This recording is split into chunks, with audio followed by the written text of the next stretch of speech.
Hi guys, it's Johan here. Have you ever wondered what is latent heat of fusion and vaporization? Well, today you are going to learn the changes of state, exothermic and endothermic reactions and more. Let's start simple. What is the difference between a solid, liquid and gas? We'll use water as a simple example. Solids have a fixed volume and shape. Liquids have a fixed volume but no fixed shape, and gases have no fixed volume or shape.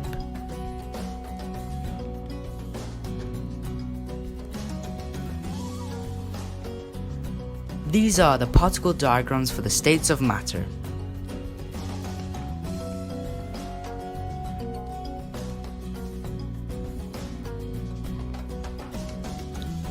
Remember, heat always travels from hot to cold.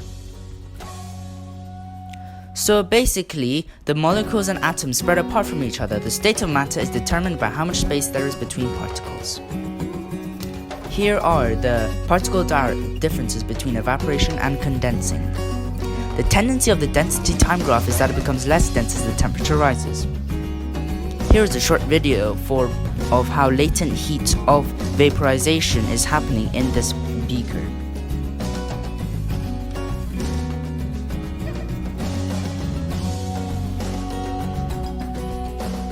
Here is an example of a heating and cooling curve. Endothermic reactions are happening when bonds between particles are broken. Exothermic reactions are happening when bonds between particles are formed. The flat transitions on the graphs are called latent heat. This is called latent heat of fusion. This is called latent heat of vaporization. Difference between latent heat of fusion and latent heat of vaporization.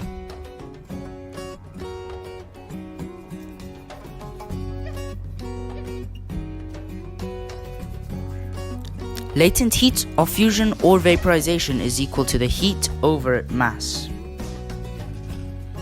The ice absorbs energy to melt, which cools down the drink and takes away heat from it.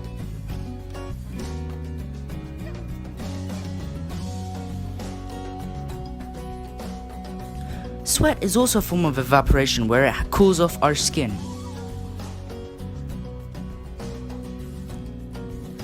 We see evaporation when we dry our hair after a shower. The Arabic traditional tower was a way of how people cooled air through wet clothes. Anomalous behavior of water. Though not very common, bismuth, antimony, germanium, gallium and silicon expand like water on solidification. Goodbye for now, peeps.